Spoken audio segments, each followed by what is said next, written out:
Hi guys, it's time to continue Ivan. Last time, and we are getting toward the end of the book, but I don't want to give anything away.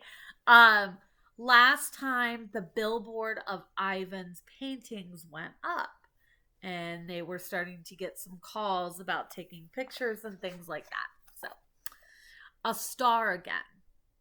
A photo of my billboard is in the newspaper. Mac tapes the story onto my window. Each day, more curious people arrive. They park in front of the billboard, they point and shake their heads, they take photos. Then they come into the mall and buy my paintings. While visitors watch, I dip my hands in fresh buckets of paint. I make pictures for the gift shop and pictures to add to the billboard. Trees with birds, a newborn elephant with glittering black eyes, a squirrel, a bluebird, a worm. I even paint Bob so he can be on the billboard too. I can tell he likes the picture, although he says I didn't quite capture his distinguished nose.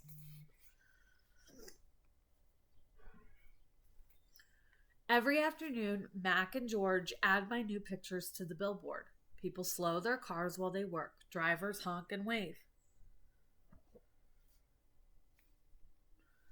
My gift shop pictures now cost $65 with the frame. The Ape Artist. I have new names. People call me the Ape Artist, the Primate Picasso. I have visitors from morning until night, and so does Ruby. But nothing has changed for her. From morning till night. But nothing's changed for her. Every day at 2, 4, and 7, Ruby plods through the sawdust with Snickers on her back. Every night she has bad dreams. Bob, I say, after I've soothed Ruby to sleep with a story, my idea isn't working. Bob opens one eye. Be patient, he says. I'm tired of being patient, I say. Interview.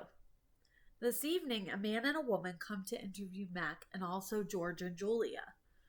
The man has a large and heavy camera placed on his shoulder. He films me as I make my pictures. He films Ruby in her cage with her foot roped to the bolt on the floor. Mind if I take a look around? He asks. Mac waves a hand. Be my guest. While Mac and the woman talk, the cameraman walks through the mall. He pans his camera right and left and up and down. When his eyes fall on the claw stick, he stops. He trains the camera on the gleaming blade. Then he moves on. The early news. Mac turns on the TV. We are on the early news at 5 o'clock. Bob says, don't let it go to my head. There we all are. Mac, Ruby, me, George, and Julia. The billboard, the mall, the ring. And the claw stick. Signs on sticks. In the morning, several people gather in the parking lot. They're carrying signs on sticks. The signs have words and pictures on them. One has a drawing of a gorilla cradling a baby elephant. I wish I could read. So, more than likely... hold on. I'm not going to tell you yet. This chapter is called Protesters. More people with signs come today. They want Ruby to be free. Some of them even want Mac to shut down the mall. In the evening, George and Mac talk about them. Mac says they're protesting the wrong guy.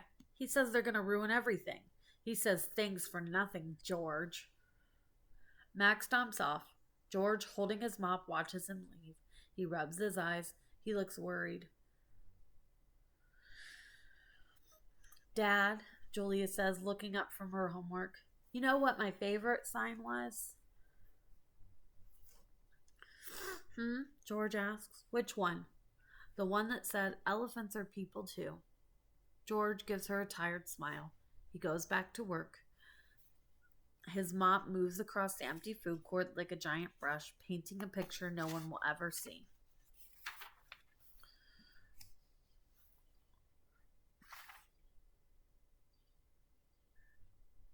We'll read 2. more little chapters. Check marks. A tall man with a clipboard and a pencil comes to visit. He says he is here to inspect the property. He doesn't say much more, but he makes many check marks on his paper. He looks at my floor. Check. He examines Ruby's hay. Check. He eyes our water bowls. Check. Mac watches him, scowling. Bob is outside, hiding near the dumpster. He does not want to be a checkmark. Free Ruby. This is the last chapter for today. Every day there are more protesters and cameras with bright lights. Sometimes people carrying the signs shout, "Free Ruby! Free Ruby!" "Ivan," Ruby asks, "why are those people yelling my name? Are they mad at me?" "They're mad," I say, "but not at you." A week later, the inspecting man comes back with a friend, a woman with smart, dark eyes like my mother's. She has a white coat on, and she smells like lobelia blossoms. Her hair is thick and brown, the color of a rotten branch teeming with luscious ants. She watches me for a long time. Then she watches Ruby. She talks to the man. They both talk to Mac. The man gives Mac a sheet of paper. Mac covers his face. He goes to his office and he slams the door. All right. So, do you think that Ruby and Ivan are going to be successful? Do you think that Ruby's going to get to go to the zoo? Tell me what you think. I'm very interested. Bye, guys. I'll see you tomorrow.